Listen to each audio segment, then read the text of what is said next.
Welcome to Camera Ready and Abel, the podcast that explores the intersection of media, change, and personal growth. I'm your host, Barna Abel, and my calling is to help you tap into your superpowers, clarify your message, and make an impact on the world.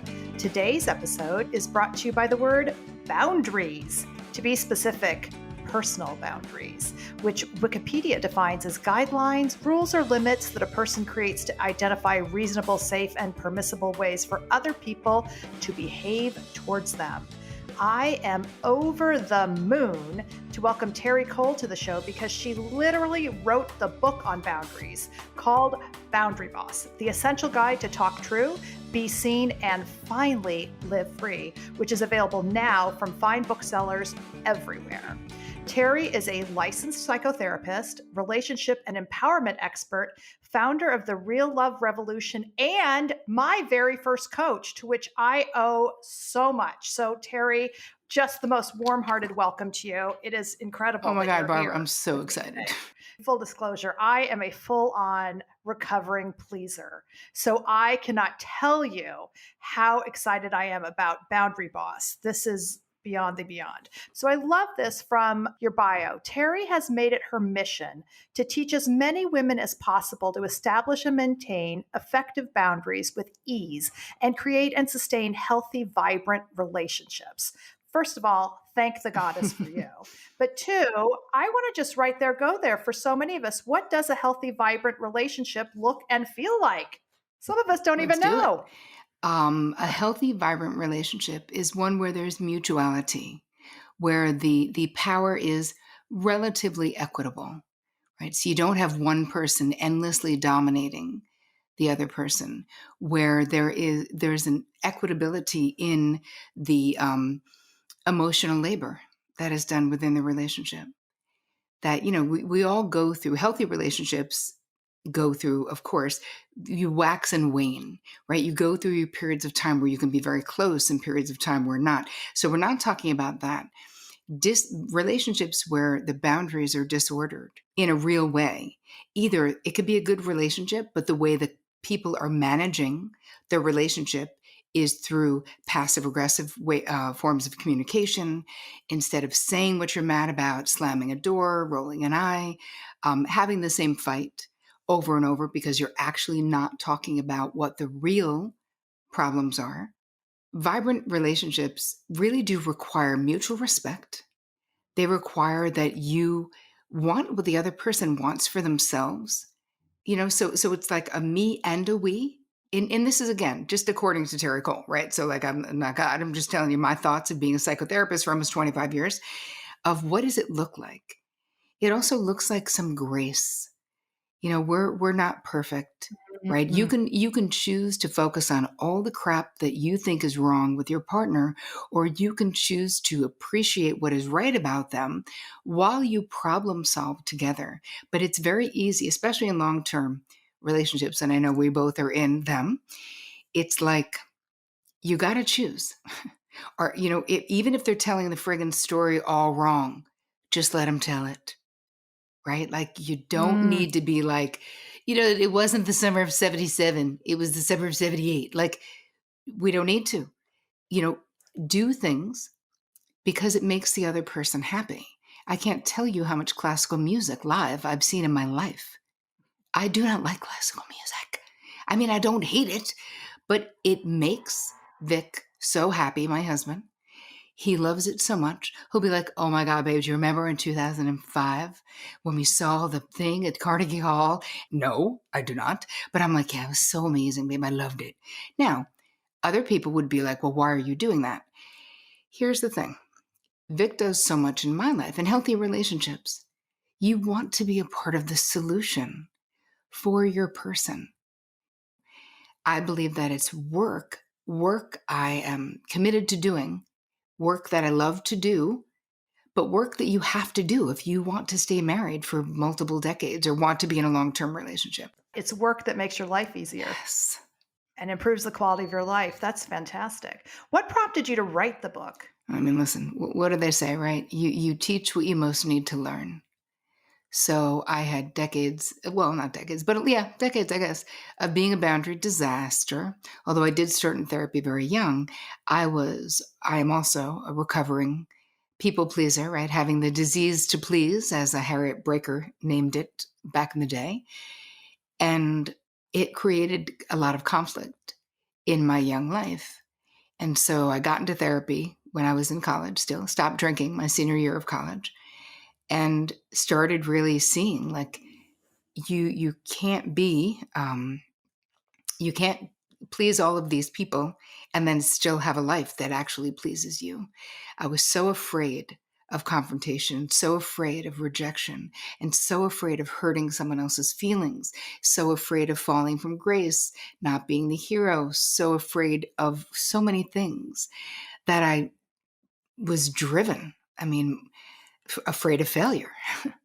So I had this career, that before I became a psychotherapist, I was a talent agent for years.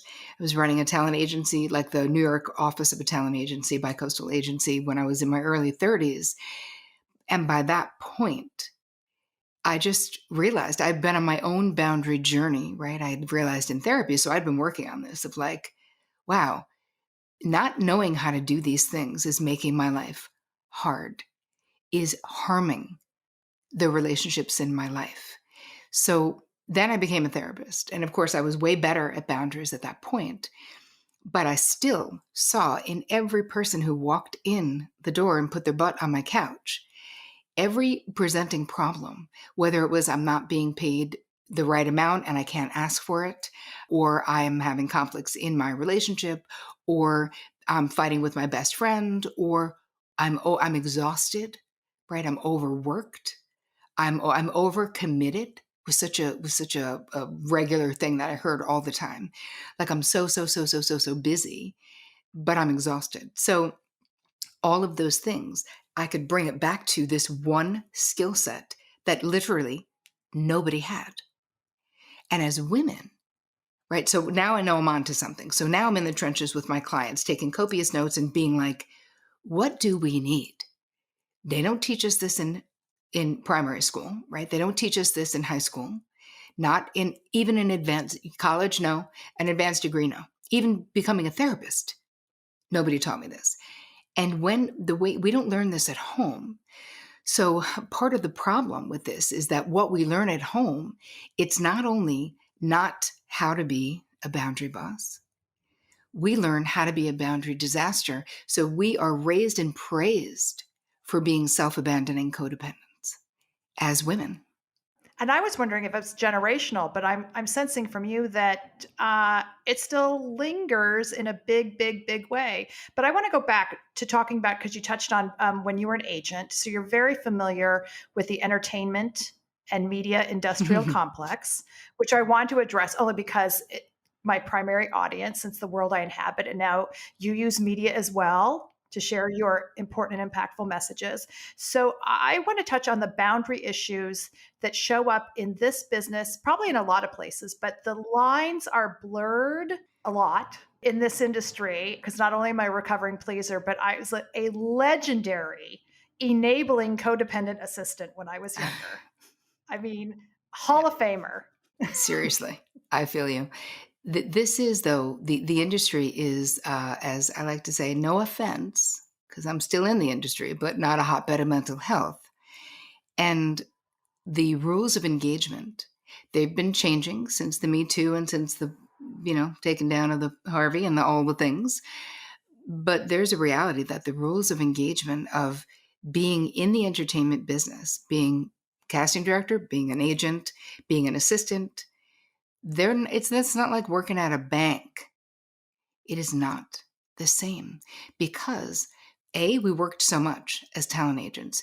You are doing so much because you're doing so much after work. There is so much socializing that is a part of the process. And the end of my career, I was actually negotiating contracts for supermodels and celebrities, even people on Broadway, right? Because so many of my clients, once I became a psychotherapist, were Broadway performers. Like So many, I can't even tell you. Like there were certain shows I had to be like, I can literally take no more people from Mamma Mia because they've all had showmances. I can't have them all in the waiting room at the same time. Like I literally be like, oh wait, I can't do Ben and Betty can't be in the waiting room at the same time because they just had a terrible breakup. Like it was too much. But then one person would leave and go to another show. And then suddenly at Mary Poppins, I had 5 people. Like it would just happen that I think that it was such a niche experience of having someone who is a psychotherapist, but then actually understands what the life of an actor is like, is a bit of a rarity. I mean, at least it was then, maybe not now. So it was kind of an interesting transition into from being running a talent agency, doing my thing, into suddenly everyone was like, oh my God, I'm sending you clients. Oh my God. And they were all actors, models, sound people, casting directors, it was the industry because it's a different world. Yes. Well, thank you for validating that. So that it is to understand that it is a different world and no one can explain it to you until you're in it. But I want to actually get into a little bit tactical then. So, how do you set those boundaries? Have the confidence to set those boundaries? How do you tell the difference between a boundary and maybe an unrealistic caveat? That makes Yeah, sense. You I know what do. I'm getting at is the fine line between setting a boundary and keeping your Yes. job. Here's the thing. Let's start with know the industry. Mhm. So if you get into entertainment and you're going to be an assistant at a big agency, you're going to work a ridiculous amount. Just like if you are going to become a doctor and you're going to be a resident, you're not going to say, I'm not working a late shift. They're going to be like, bye, you have to see ya. Like, so again, your boundaries have to, you can make a decision to leave entertainment, not become a doctor. Like these are your choices, but these are established systems now. You don't have to go along with all of the bullshit that can be. So appropriate boundaries, when people would say, this casting director, let's say, usually men, no offense, but true, asked me, to come to this thing or to do this thing, and I don't want to do it, but I'm afraid they're going to blacklist me if I don't do it. And you're like, listen, if you're talking about like this person actually thinks you're going on a date with them or they want you to do something that is not within what you want to do physically, sexually, anything, you have to say no. You have to say if they don't hire you because of that, they suck. And there are people who suck less in this industry now because there's been a light that has been shown on these practices. And there are things that are starting to be in place. So part of it is work on yourself. Know the industry that you're in, meaning sometimes if you're an assistant, you will not have the power to say, I don't want to work past 5 p.m. You definitely don't have the power to say that because there are people who will do that. And many people who've come up this way, we all did it, put in all of these crazy, ridiculous hours doing stuff that whatever, we probably, picking up someone's dry cleaning or whatever the thing was. If you've worked at a big agency, you did that. I mean, this was part of the process. Now, don't get into that industry, right? If you don't want to work that way, the same way, don't become a doctor if you don't want to work like a beast during your residency, because whether the industry is right or wrong, that is the industry. And I'm not saying you can't be Norma Ray and change it. You can't go in and say, I want people to unionize or whatever, but you have to go in with your eyes wide open. As an actor, Mhm. I taught at NYU for a long time while I was doing my thing. And I would always say, work on yourself and your craft, right? Work on yourself and your craft, work on your mental health. Make sure that your motivation for doing this is sound, right? That you love it, that you couldn't do anything else and be happy. If you could do something else and be happy, do that thing, because this thing is really friggin' hard and the odds are not stacked in your favor. And that's not to be a bummer. That's the truth. As a humanist and as a relationship and a human expert, I know that for many people, there's not just one thing that makes you happy. If you are someone, I've had former clients who Broadway people who the way they're wired, They want more security, even though they had a Broadway career, than Broadway can give them. Many of them are like, this life isn't for me. Even though I love it, I will still sing. I will do something else. I'll find another way to perform. And I know former clients of mine who went back to school, one to become a nurse, one to become a lawyer, because you have to be able to tolerate a certain amount of uncertainty and figure out how you're going to make money in a way when you're not making money as an actor, because that is the nature of this business. So I want to talk now about Boundary Palooza for a second. So, because it was such a fabulous, I don't know if tease is the right word, but we'll say for Boundary Boss. So I, of course, signed up in September 2020 because, when I see your name in my inbox, I'm like, yes, and open immediately. And so one of the things I love that I say we could do this almost like a game is myths versus truths, right? So, myth number one, setting boundaries makes me mean or a bitch. And this is important to me because so many of my clients and audience are women. And I have felt this the same way. So, that's a myth. What's the truth, Terri? Setting boundaries is super generous. And let's establish, though, Barb, what setting boundaries is. Like, what is it to have good boundaries so that we're all kind of on the same, working definition? Is that knowing your preferences, desires, your limits, and your deal breakers, and having the ability to communicate them clearly. That is what being a boundary boss is. When I talk about boundaries, it's not just about saying no. It's not just about setting a limit. It's also being able to prioritize your own preference, know your own preference, share your preference, your desires with the people in your life. Because as women, we've had this, many of us have, the badge of honor is, oh, I'm easy. You know me, easy breezy, no mess, no fuss. It's all good with me. It's all good. Why is our preference a burden to anybody? Your preference, your desires, your limits, and your deal breakers, those are the specific things that actually make you uniquely you. So, right? And one of the things you touched on in the Boundary Boss that I love too is understanding, and it's in your thing, it can be consistently done with kindness. So a lot about this is tone. And then as we practice, we learn to manage our emotions, right? So we learn to respond instead of react. And that is the jumbo step forward so that with practice, it becomes easy. And it goes back to your example you're talking about with your husband, Vic. It so much has to do with your tone. Yep.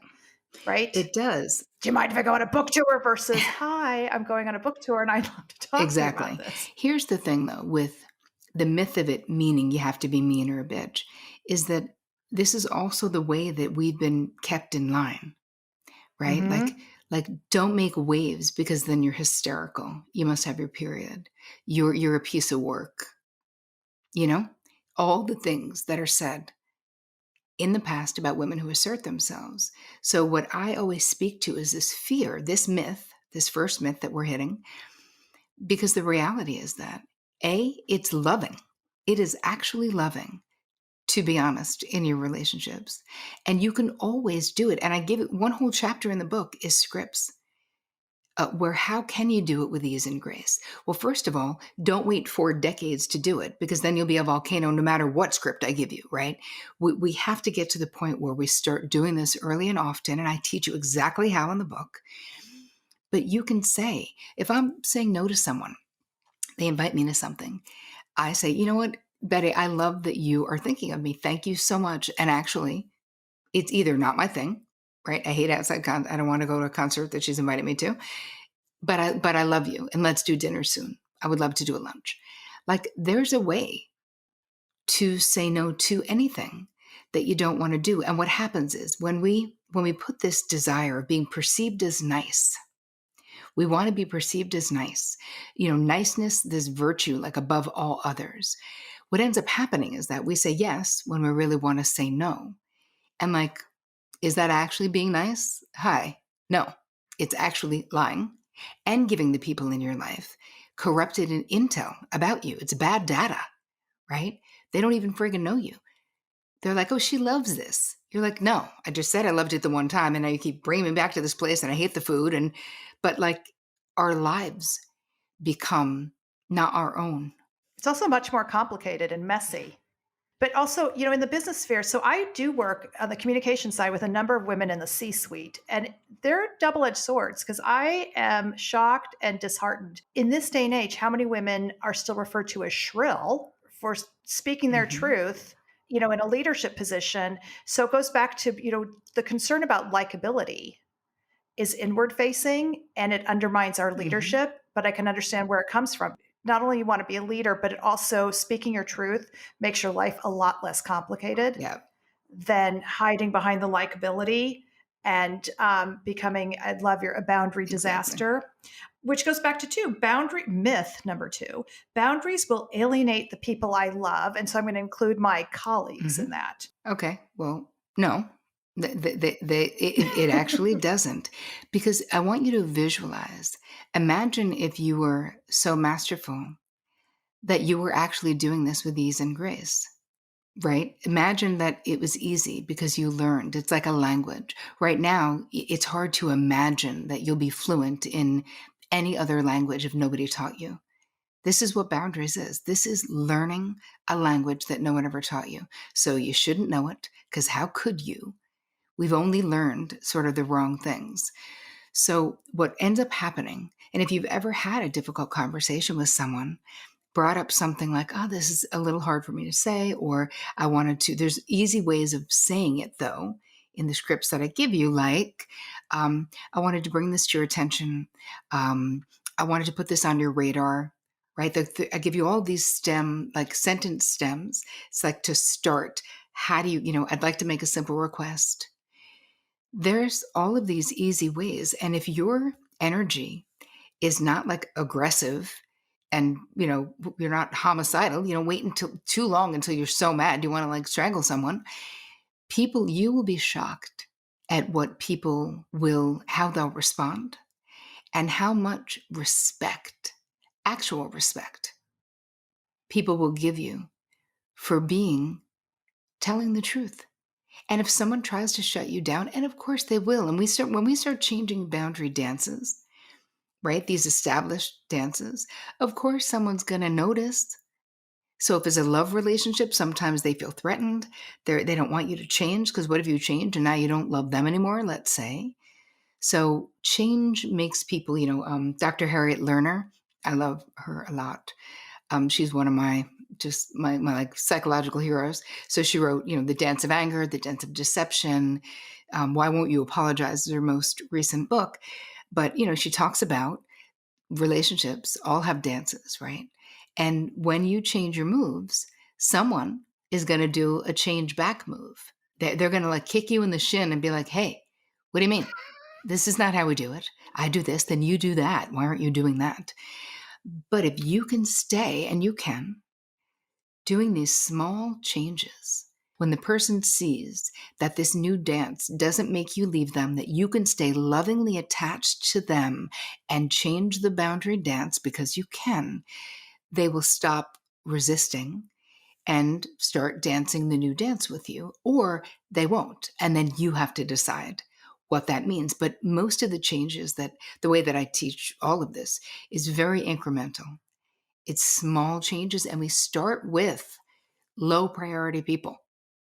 We don't start with the hardest, most important relationship in our lives. We start with, if we're out to lunch when we can be again, and the lunch comes and it's not right, we start by just nicely sending it back. If we wouldn't, like if you normally would be like, "It's fine, I'll eat it. I don't want to get her in trouble. I don't want to get them in trouble."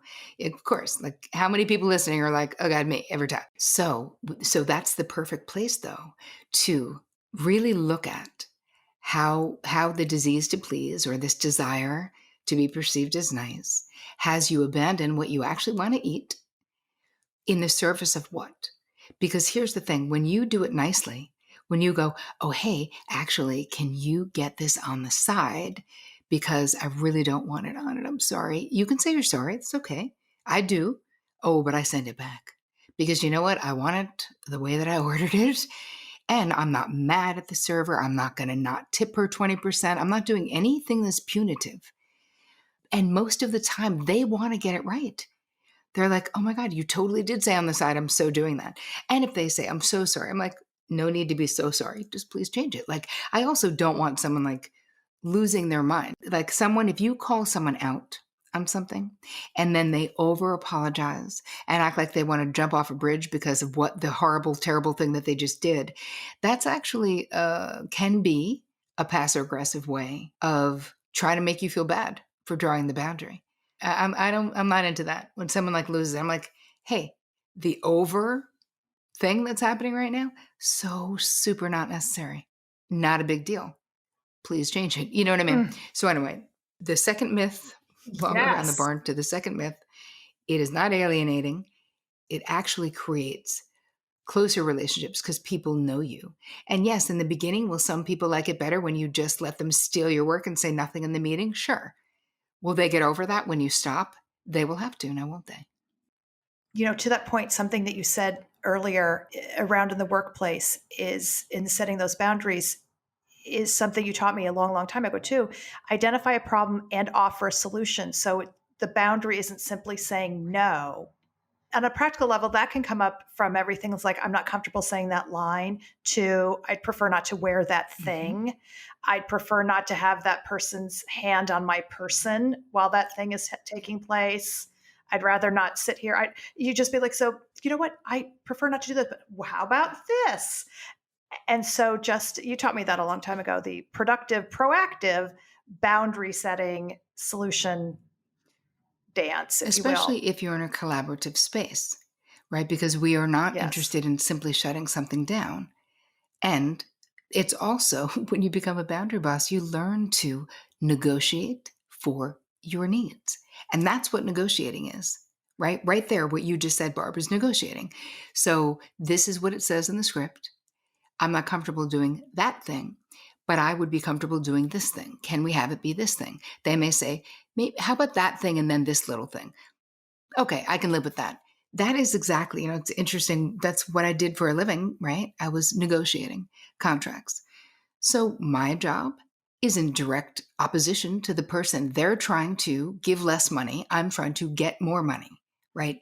They're trying to get more work for less money. I'm trying to get more money for less work in every scenario. So there's all of these ways of acknowledging the person that you're negotiating with. Like, I knew these people are not my enemies. I would always say, listen, Bob, I know you're only doing your job, and I know I'm only doing my job. I have no doubt we will come to the right agreement. Like, I have no doubt that we will work this out. I was positive because that was our jobs to work it out, but also taking out the, like, you against me, more like it's you and me against the issue of working out this deal. So, and even in a relationship, and that's one of the scripts that I share in the book, that, babe, it's not you and me against each other. Let's reframe this. It's you and me against this problem. Like, we're a team. That takes me to the final myth I wanted to look at, that boundaries make me selfish. And to your point, and you taught me, so boundaries make me generous. They do. Right? And I love the me and the we in whatever situation that is. Right, because it can't all be about one person. And here's the thing. It's easier in the short run to say yes when you want to say no, to agree to do something that you have no intention of doing and then canceling later in the short run. But it is not. That does not deepen your relationships. That makes people not trust you. Because listen, if people can't trust your no, they don't trust your yes either. If they can't trust your yes, they can't trust your no. Because if you're always being like, I don't want them to think though, I don't want them to feel, you know what? How they feel is not your side of the street. You've really got to get dialed into and prioritize how you feel and what you want. That doesn't mean you can't care about how they feel, but it is not your job to be minding that and basing what is the right boundary or the right boundary request for you on the other person's response. One of the most profound boundary lessons in my life that I learned from one of my therapists was I thought I shouldn't ask the question. I shouldn't ask the person for the thing that I want if I don't think they're going to do it. So I was in a scenario with my father. I was in grad school, and I said to my therapist, I'm not inviting my father to my NYU graduation. And she was like, okay, can I ask you a question? Why? And I said, because he won't come. He hates New York City. I just know it. He's been retired. He's been in Florida for 10 years. There's no way. And she was like, okay, but that might not be let's look at it from a different place. My question to you is, do you want to ask him?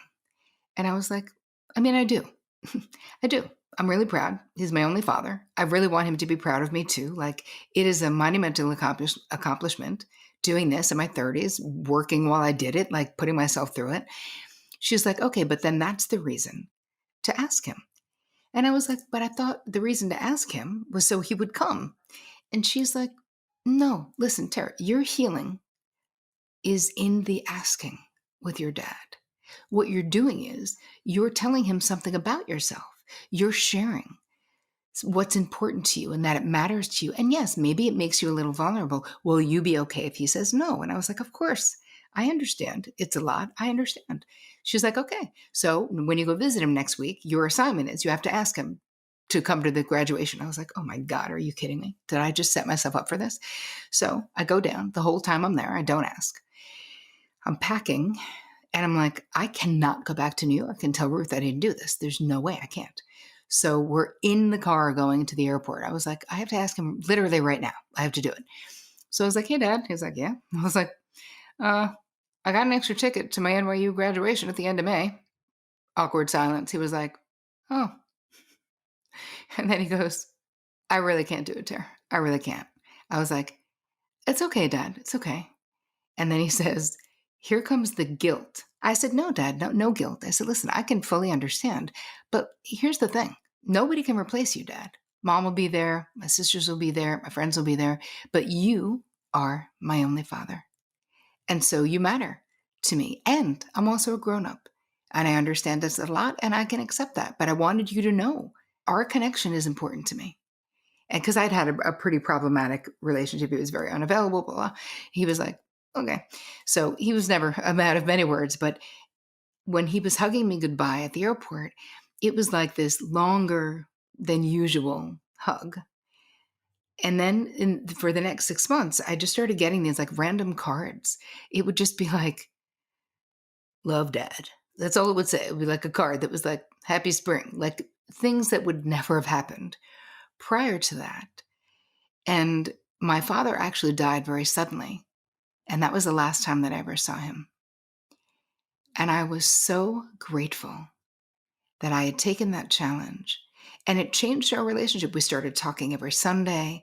Like there was a shift because I felt seen.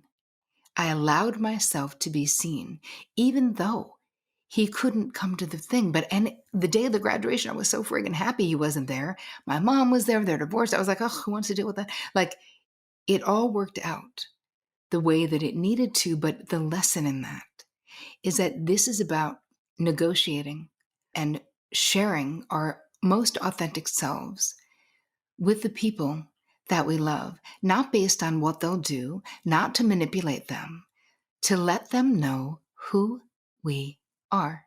Because you, every single one of you listening, are so worth authentically knowing. You deserve to be seen, heard, and loved for who you actually are. And when we are a boundary disaster or we don't know how to do these things, we go through life. And I've had many of these clients, Barb, who come to me in their 60s and 50s, and they're like, my life is amazing, but I'm empty.